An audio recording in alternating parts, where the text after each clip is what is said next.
Juan capítulo 17, versículos del 9 al 12, nos dice la Escritura: yo ruego por ellos, no ruego por el mundo, sino por los que me diste, porque tuyos son. Y todo lo mío es tuyo, y lo tuyo mío, y he sido glorificado en ellos. Y ya no estoy en el mundo, mas estos están en el mundo. Y yo voy a ti, Padre Santo, a los que me has dado, guárdalos en tu nombre, para que sean uno, así como nosotros. Cuando estaba con ellos en el mundo, yo los guardaba en tu nombre.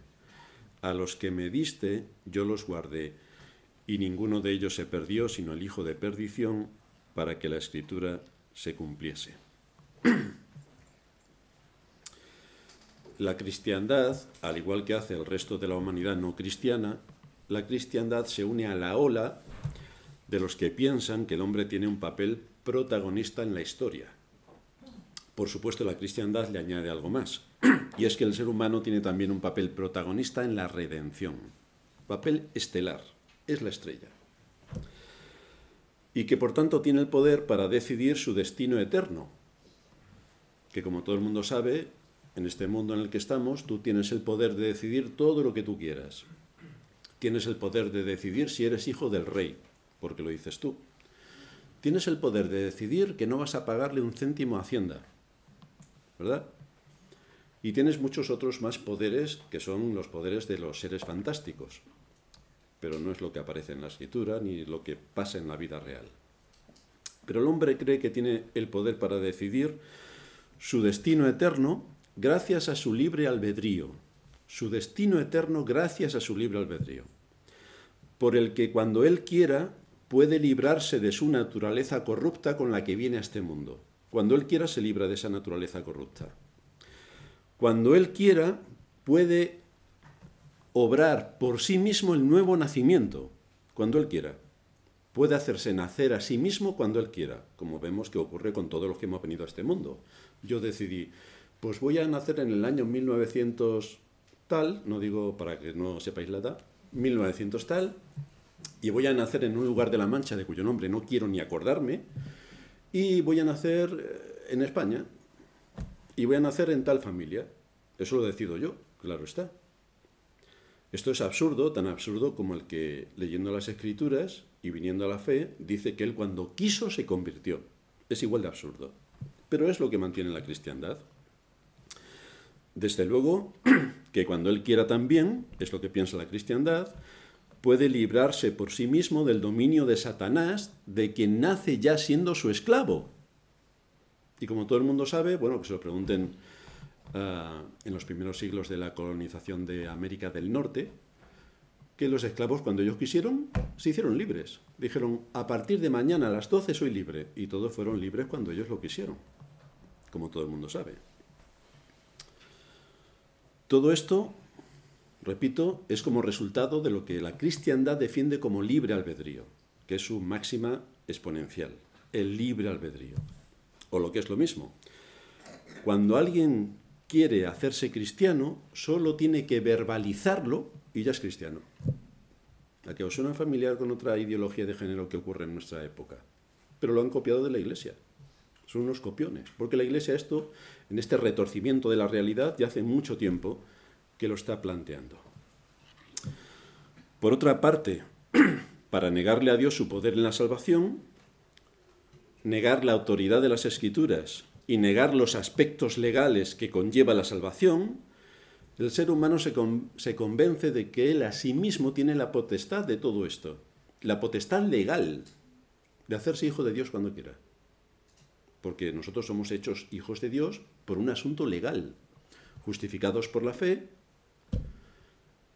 Así dice el texto, justificados por la fe. Es una situación legal. Pero el ser humano por sí mismo, en esta situación legal, la coge cuando quiera. Y él se la aplica a sí mismo. Como todos, repito, como todos podemos hacer, legalmente podemos ser hijos del rey.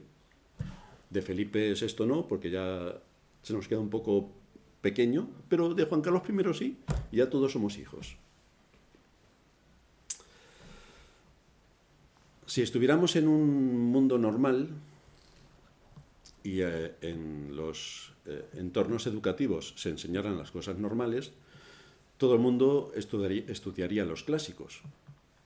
Pero ya veis hoy a quién le interesan los clásicos. El apóstol Pablo, cuando está hablando de las Escrituras y está exponiendo ante los atenienses algunas cosas, dice, o ante los cretenses, como algunos de vuestros poetas han dicho. Bueno, eso en este mundo, hacer referencia a algún poeta es, vamos, a nadie.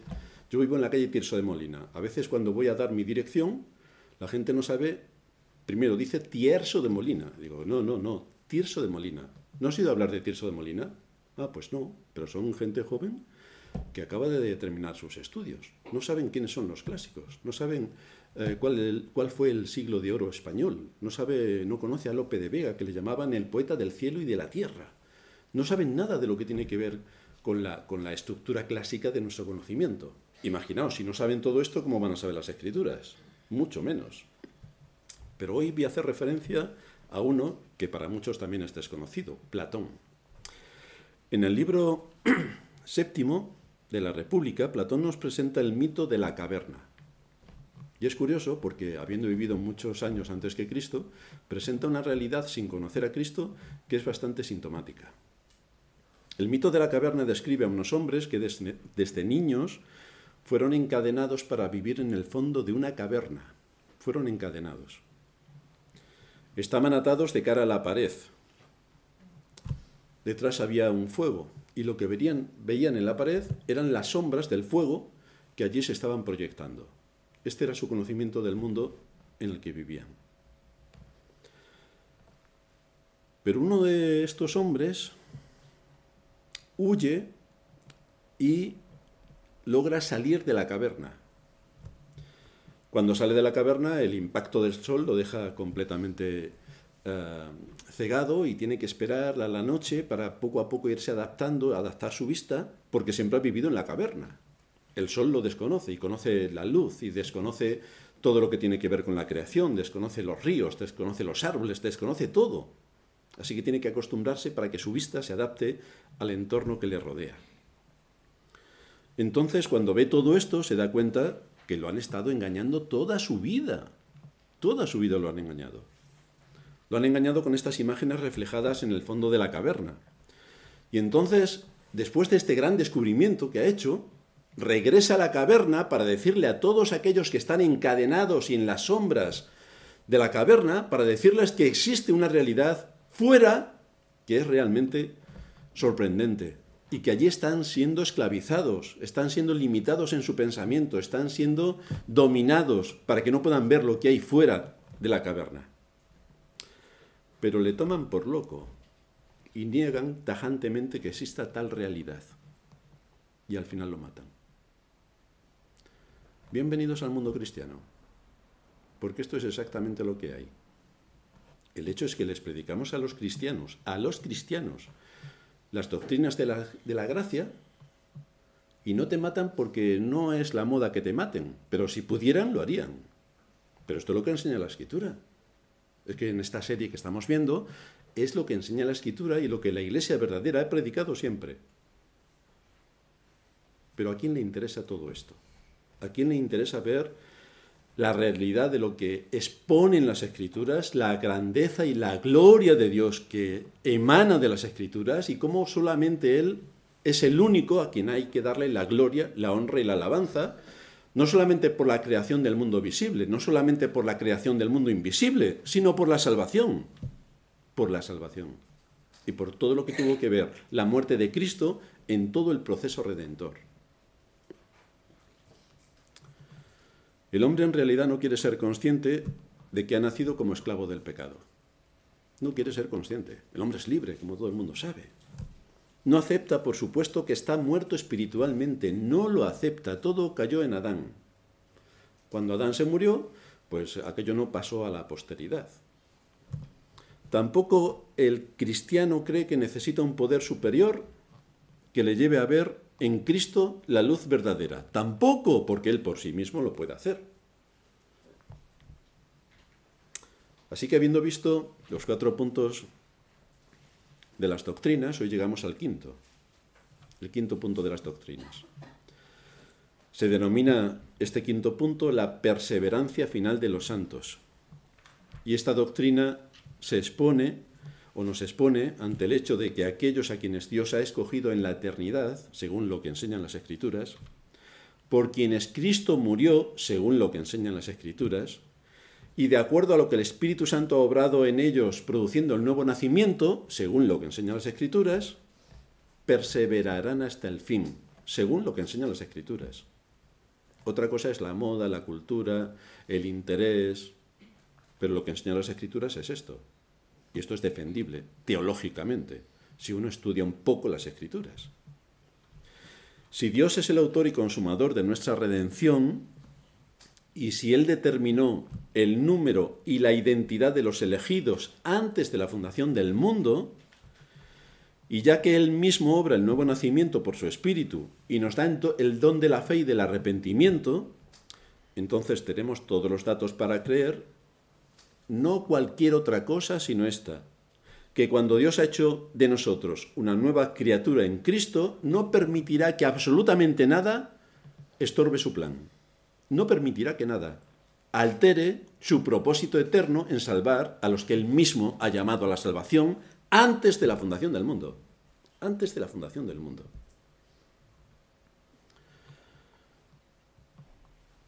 Pero esto no es lo que cree la cristiandad. La cristiandad cree que Dios efectivamente tiene un libro de la vida cuyos nombres son aquellos que Él vio de antemano que iban a ser buenas personas y entonces los apuntó. Y a esos les dio el don de la fe y del arrepentimiento. Pero esto tampoco es lo que enseña la Escritura, porque Dios, como ya hemos dicho en muchas ocasiones, no es un adivino del futuro, sino que es quien soberanamente determina el futuro. Él es quien gobierna el futuro de acuerdo a lo que Él mismo establece que tiene que ser el futuro. Es Dios quien crea el futuro. No le pilla nada por sorpresa. Y en todo este contexto encontramos el valor infinito que tiene Cristo, quien legalmente pagó por las penas de todos aquellos que Dios llamó a la salvación. Legalmente pagó, legalmente, muriendo en la cruz. Vemos en Dios su propósito para llamar antes de la fundación del mundo a los que Él quiso según su soberana voluntad y según su libre albedrío, no según el nuestro.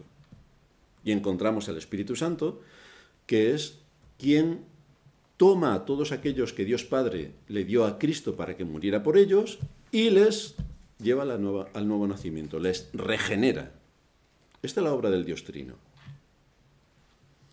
El propio Señor afirmó esta gran verdad en la oración sacerdotal que acabamos de leer en Juan 17.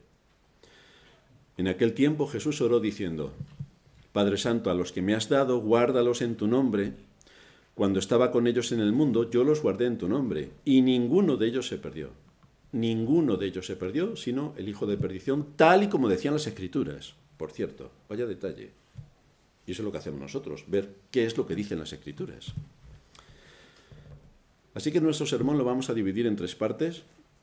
En la primera parte vamos a ver nuestra posición en Cristo. En segundo lugar vamos a ver el término perseverancia. Y en tercer lugar vamos a ver el impacto de la perseverancia. Así que vamos a ver en primer lugar nuestra posición en Cristo. Desde luego no podemos hacer ningún cálculo del número de los elegidos. No podemos saber cuántos son, porque es un número solo conocido por Dios, ya que Él es el que llama, solamente Él conoce a quienes llama. Es sobre ellos, repito, sobre quienes se opera el nuevo nacimiento. Y son las ovejas de Cristo, porque Él mismo se refirió a ellas diciendo que son las mías. Yo conozco a mis ovejas y las mías me conocen. Yo las conozco. Es decir, yo las amo, pero además sé su nombre, sé quiénes son de forma individual. Las conozco con precisión. Poco antes de esta oración el Señor ya había dicho en Juan 17:9: yo ruego por ellos, por el mundo, sino por los que me diste, porque tuyos son. Yo ruego por ellos, no ruego por el mundo, sino por los que me diste, porque tuyos son. Por esos ruego, por esos. Y esto implica que Cristo tiene una atención especial hacia los suyos. Hacia los suyos. Y aquí vemos como el Señor afirma que ninguno de los suyos perecerá, ninguna de sus ovejas. En Juan 10, 28 dice, yo les doy vida eterna y no perecerán jamás, ni nadie las arrebatará de mi mano, a mis ovejas. Nadie las arrebatará de mi mano. Aquí entramos ya con una afirmación que rompe radicalmente con todos aquellos que en la cristiandad también piensan que la salvación se pierde. Pues si la salvación se pierde, Cristo está mintiendo. Y mucho me temo que Cristo no miente. Así que quizá mientan los que dicen que la salvación se pierde. Luego entramos en matices para saber por qué dicen esto o por qué la salvación se pierde. A lo mejor es que nunca estuvo la salvación. Pero no es que se pierda, es que nunca estuvo.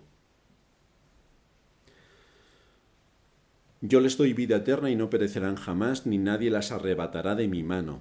Mi Padre que me las dio es mayor que todos, y nadie las puede arrebatar de la mano de mi Padre. Nadie. Y en este nadie no solamente está incluido Satanás con todo su poder infernal, sino también está incluido nuestro propio corazón y todo el poder que tiene el pecado, que se desarrolla desde dentro de nosotros para ir en contra de la voluntad de Dios. Pero fijaos en el énfasis que aquí hace el Señor.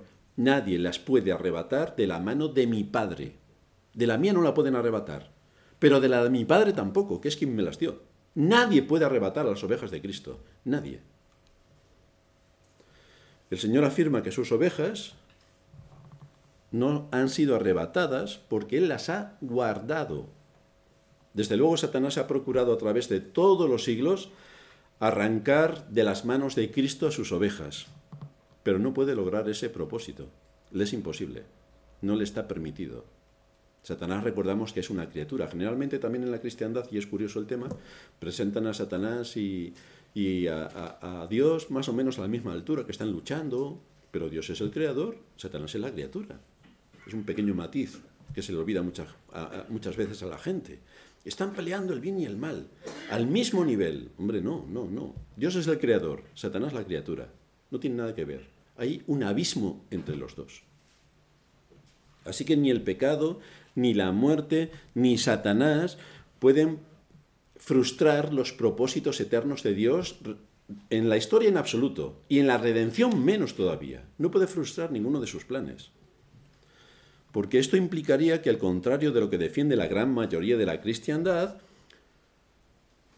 la salvación se podría perder si se frustran los planes divinos en cuanto a todo lo que tiene que ver con el rescate que se lleva a cabo para arrancar de las manos de Satanás a sus esclavos. Pero cuando Dios arranca de las manos de Satanás a sus esclavos, es imposible que vuelvan a las manos de Satanás. Es Dios quien llama. Es Cristo quien muere por nuestros pecados para declararnos hijos legítimos. Es el Espíritu Santo quien opera el nuevo nacimiento. Y por todo esto que se lleva a cabo, como no depende de nosotros la salvación, es imposible que dependa de nosotros el perder la salvación.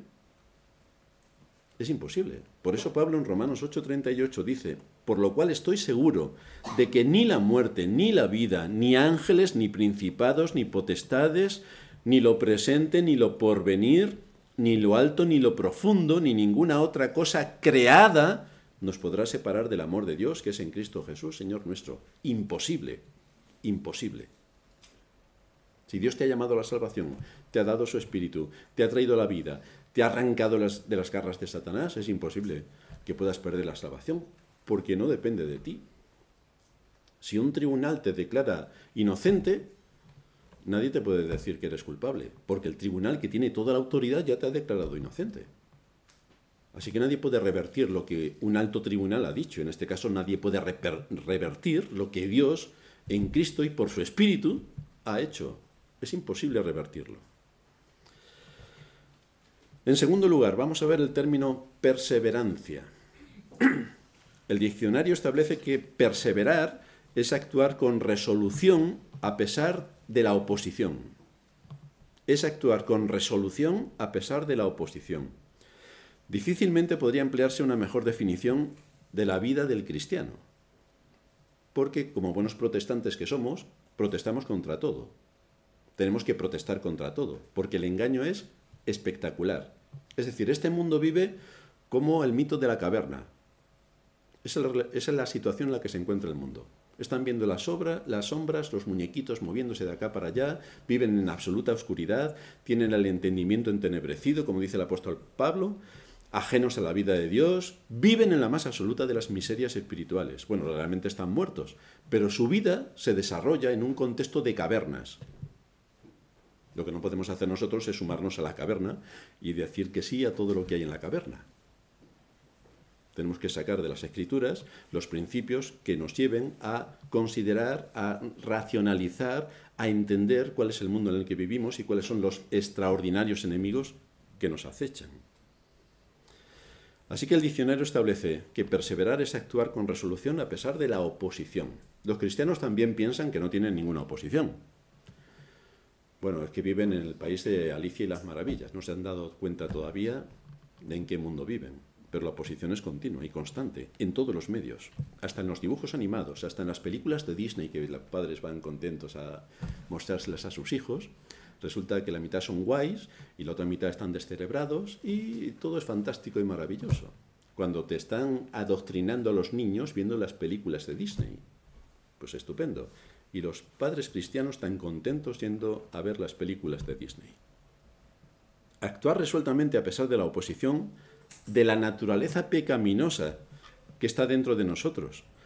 A pesar de la oposición del mundo que nos rodea, que es extraordinaria. No puede uno ni ver las noticias, porque no solamente cuentan mentiras, sino que todo es perverso. A pesar del pecado que hay en nosotros, a pesar de la oposición de Satanás, a pesar de la oposición de los poderes y potestades que en este mundo existen y que se están moviendo continuamente. A pesar de todo esto, el cristiano nos dice la Escritura que persevera. Persevera continuamente. Persevera en la fe que una vez fue dada a los santos y sigue manteniéndose firme en la adoración y en el servicio a Dios. Bueno, ya sabéis que hoy es la final del Mundial. Me gustaría ver en Argentina cuántos cristianos van a ir a la iglesia y cuántos van a ir a ver el Mundial. Cristianos. Y mucho me temo que a la iglesia no va ni el gato, porque lo más importante es ver el Mundial. Pero entonces la Escritura, ¿a qué nivel se queda? Ya he comentado en alguna ocasión que en mi iglesia natal, tristemente, que no se parece en nada a la que donde yo nací, en el Mundial de España, que creo que fue en el 2010, se les ocurrió la brillante idea de poner una pantalla en la iglesia para ver el Mundial. Y estaban presumiendo tan contentos de que la iglesia se llenó. Vaya, esto sí que es novedad. Menos mal que no ponen películas todos los domingos de estreno. Si no, también la iglesia se llenaría y estarían tan contentos de que la iglesia se llena. Efectivamente, la iglesia, el edificio se llena. Pero efectivamente, Satanás no puede estar más contento. No puede estar más contento. Así que en vez de adorar a Dios, están blasfemando su nombre, provocándole a ira y barriendo con todos los principios y enseñanzas de las Escrituras. Así que bienvenida, cristiandad, a nuestro mundo. La perseverancia de los santos nos lleva a entender que el Dios que puso en nosotros el querer también nos abre las puertas para el hacer, que nos guía para cumplir con nuestro deber en este mundo. Y es la perseverancia de los santos. Ahora, ¿qué es un santo? Bueno, cualquiera puede saber que un santo es esas figuritas que tienen los católicos en sus iglesias, que según lo que ha determinado el Papa, que es quien los ha nombrado santos, ha ocurrido después de que se han muerto y tienen que haber hecho por lo menos un milagro. Fijaos, aquí los pentecostales se quedan por los suelos porque hablan mucho de las cosas que hacen, pero no hacen ningún milagro. Pero en la Iglesia Católica sí, nos llevan ventaja a los pentecostales, porque ellos tienen santos que hacen milagros. Todos sus santos han hecho un milagro.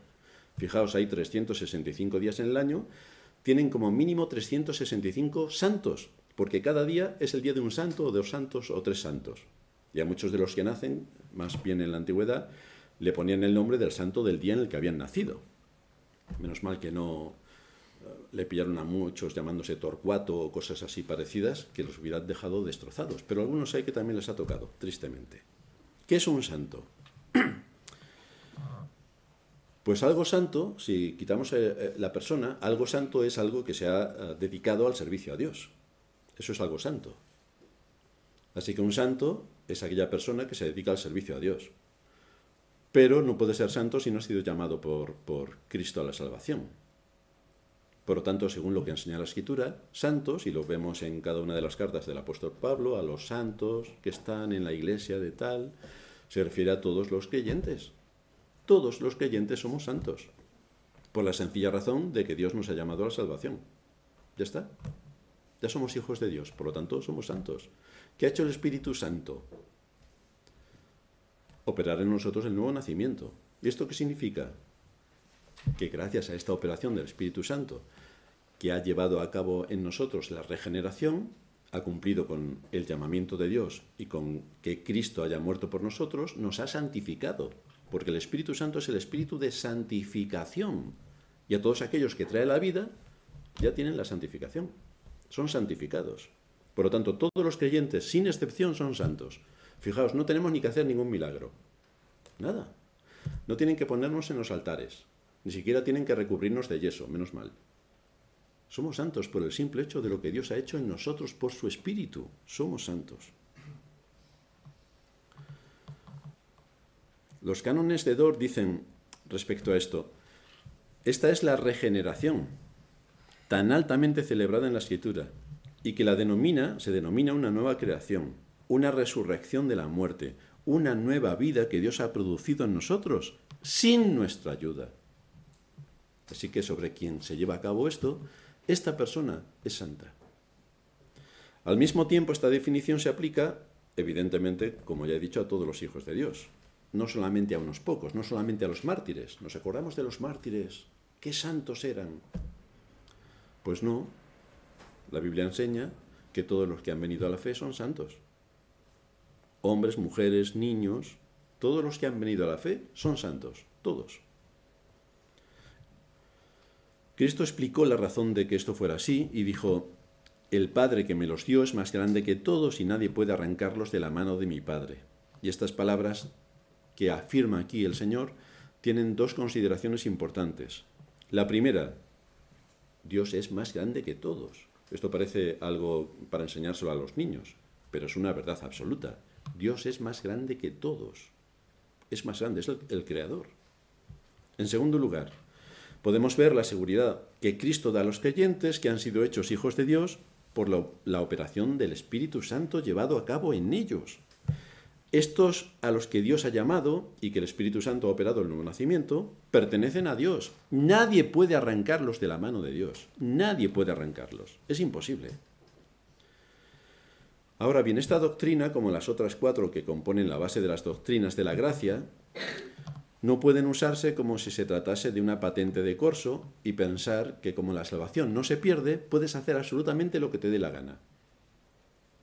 Porque no es lo que enseña la Escritura.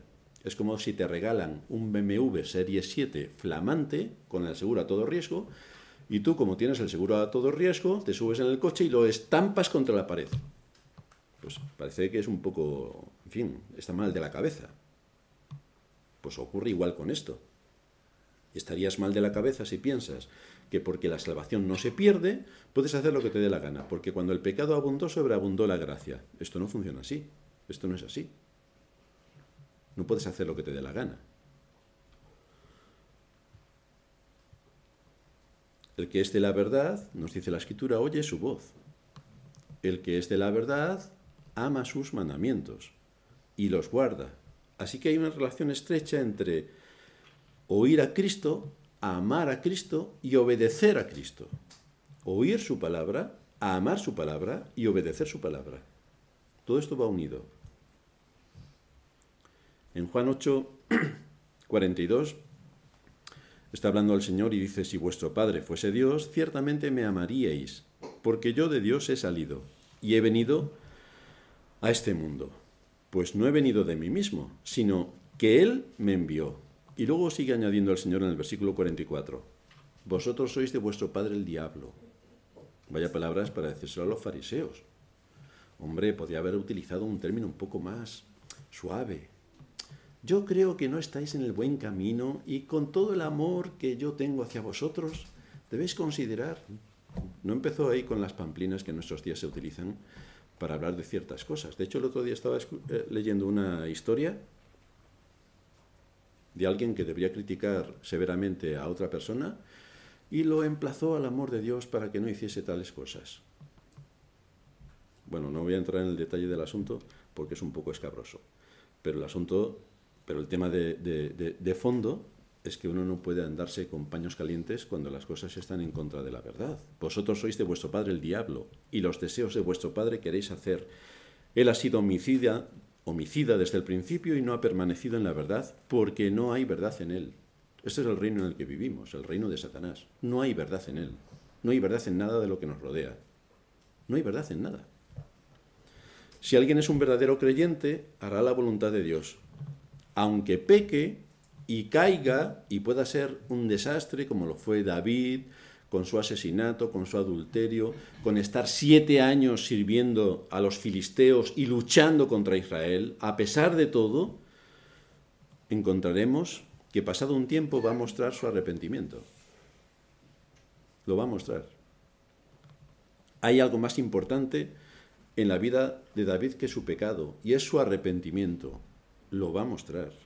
Hay algo más importante en la vida de Pedro que su negación de Cristo y su pecado, que conllevó bastante dolor, y fue su arrepentimiento, su arrepentimiento, su arrepentimiento. Por esta razón, cuando exponemos las doctrinas de la gracia, queremos matizar que estamos en el ámbito de la perspectiva divina. Cómo Dios lleva a cabo la salvación, cómo la expande, cuál es su propósito y cómo se introduce en la historia para sacar de toda la historia el cumplimiento de su voluntad. Y no estamos hablando desde la perspectiva humana, no estamos hablando desde la perspectiva humana, sino desde la divina. Y esto es importante que no lo confundamos para no caer en la trampa del maligno, que mezcla todo con todo, o en la trampa de la mayoría de la cristiandad, que no entiende nada de nada. Vosotros, si queréis enredar en una conversación a alguien, sacar 17 temas a la vez para que todo se confunda. Y entonces no llegamos a ningún sitio.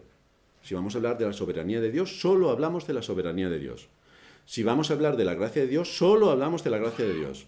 Si vamos a hablar de la responsabilidad humana, solo hablamos de la responsabilidad humana. Porque si todo lo mezclamos con todo, no tenemos nada. Esto no se puede mezclar. Igual que cuando vas a juicio, tú no le puedes decir al juez otra cosa distinta de lo que es el tema en cuestión que tienes que tratar. No puedes traer otras cosas a colación, sino que se centran en un único tema. Y ese es el tema que se juzga, ningún otro más. Pues lo mismo pasa con la Escritura.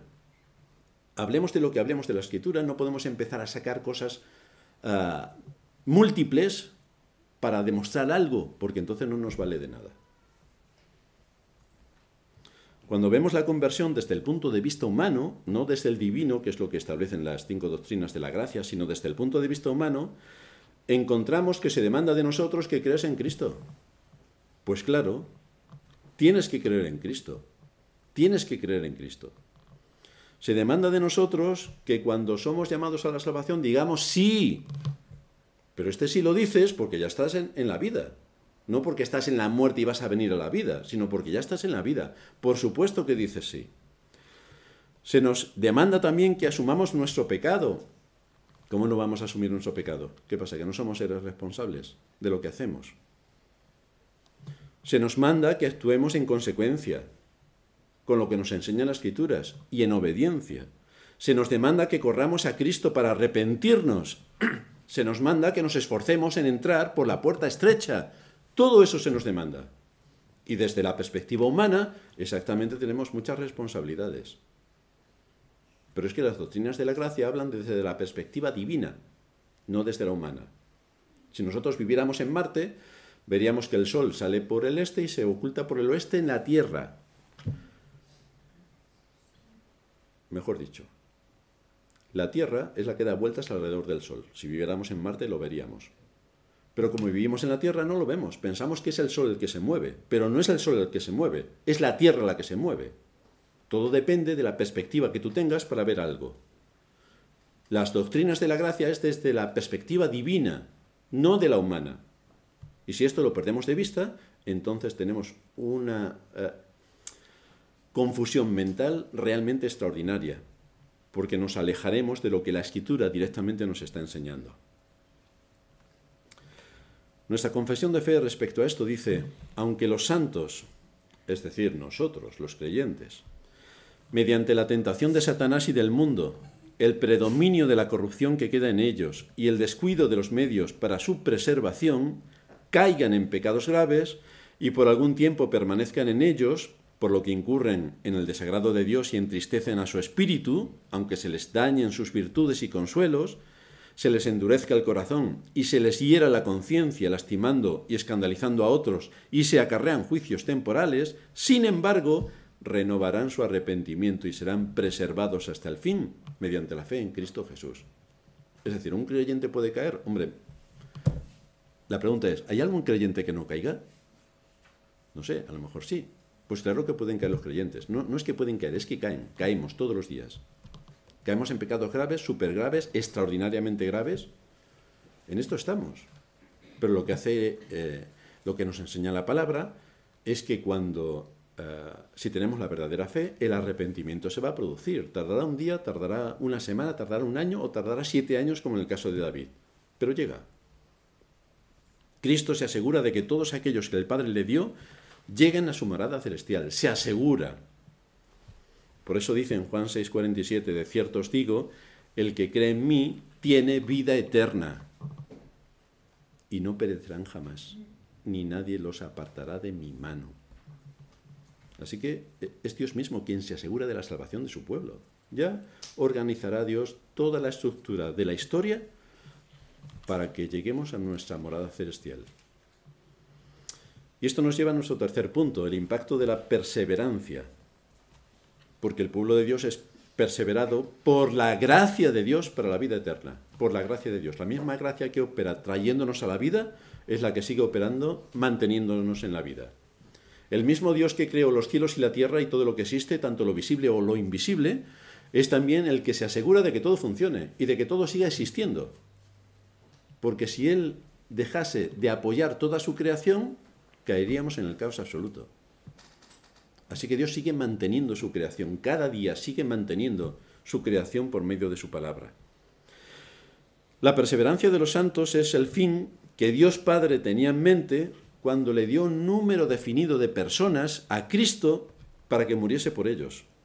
Es por esa razón que Él dijo: esta es la voluntad del Padre, el que me envió, en Juan 6:39.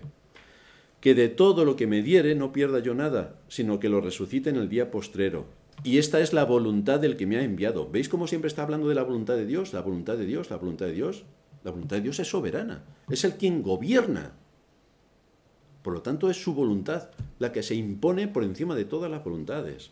Y esta es la voluntad del que me ha enviado.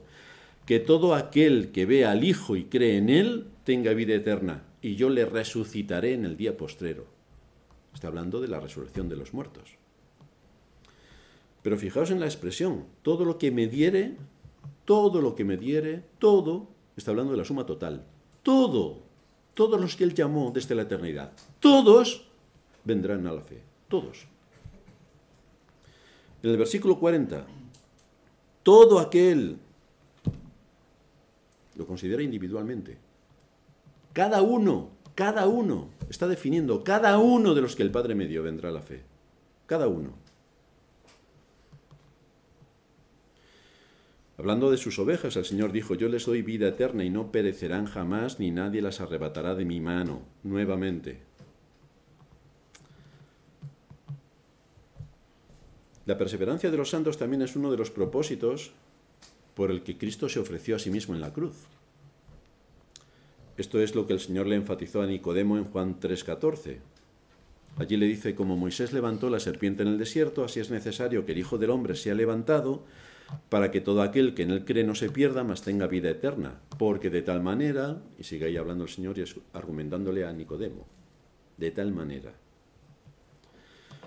La meta de Dios Padre, al dar por amor a su Hijo para morir en la cruz, es que aquellos a los que Él llamó tengan vida eterna.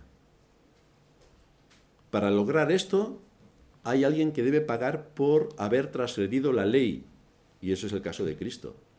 quien se pone en el lugar legal delante de la ley, para que nosotros, que somos los que se nos imputa la justicia porque somos injustos, no caigamos en la condenación, sino que entremos en la vida eterna. Y vemos otra vez cómo es un aspecto legal. La justificación es un aspecto legal. Cuando Jesús habló sobre el buen pastor, dijo: yo he venido para que tengan vida y para que la tengan en abundancia. Yo soy el buen pastor su vida da por las ovejas. Juan 10:10. El buen pastor su vida da por las ovejas. Su vida da por las ovejas, por sus ovejas. El Señor dijo también a los que murmuraban debido a su afirmación de que había bajado del cielo, en Juan 6:44, ninguno puede venir a mí si el Padre que me envió no lo trajere, y yo le resucitaré en el día postrero. Continuamente se está repitiendo la idea, continuamente. Anteriormente había hablado de la elección incondicional. Todo lo que el Padre me da, todo lo que el Padre elige y me da, elección incondicional. También nos ha hablado de la gracia irresistible. Vendrá a mí. Todo lo que el Padre me da, vendrá a mí. No se va a escapar, no se va a ir por otros sitios, no va a decir que no. Vendrá a mí. Y desde luego habla de la perseverancia de los santos. Y el que a mí viene, no le echo fuera. Si el Padre me lo ha dado y yo lo tomo, ese ya no se escapa.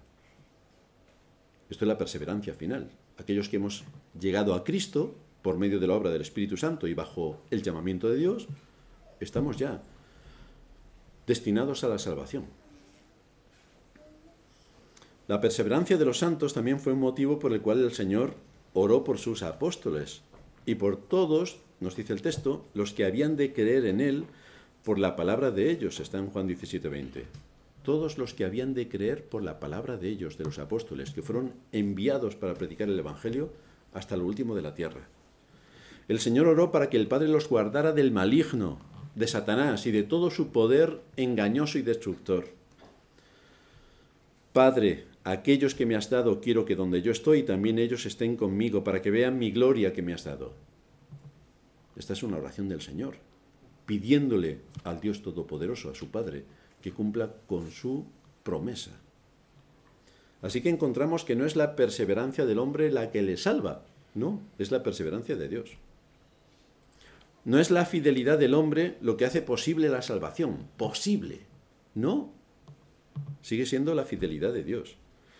No es la inmutabilidad del hombre la que le lleva a la salvación por una decisión suya, no, es la inmutabilidad de Dios la que asegura la salvación de su pueblo.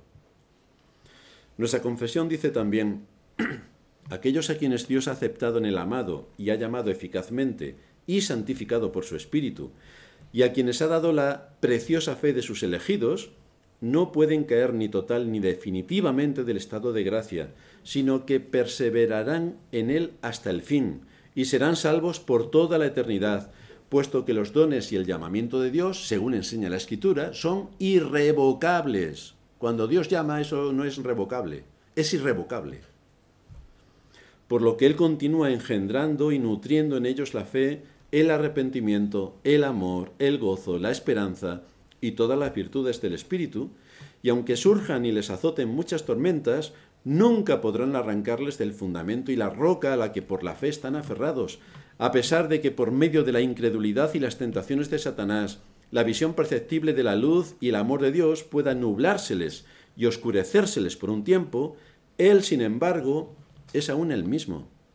Dios sigue siendo inmutable, y ellos serán guardados sin duda alguna por el poder de Dios para salvación, en la que gozarán de su posesión adquirida al estar ellos esculpidos en las palmas de sus manos y sus nombres escritos en el libro de la vida desde toda la eternidad. Esto es lo que confirmamos en nuestra confesión de fe, que la debemos saber y conocer, porque están todas las doctrinas expuestas, porque es el fundamento de nuestras convicciones, porque es lo que no nos va a mover de todos los azotes que vienen de acá para allá con distintas ideologías y patrañas que dentro de la cristiandad suceden una tras otra. De manera que el Dios que llamó a su pueblo desde la eternidad será también el que se asegure de llevarlo a la vida eterna. El Dios que nos llamó en la eternidad pasada se asegura de llevarnos a la eternidad futura. Esto es lo que hace Dios. Por eso en el salmo que leíamos de introducción, después de aclamar a Dios, bendecir a Dios, darle gracias a Dios, reconocer su grandeza, su poder, su majestad, su gloria, Acaba diciendo, porque este Dios es Dios nuestro eternamente y para siempre. Él nos guiará aún más allá de la muerte. Allí nos lleva. ¿Y quién opera todo esto? El mismo Dios.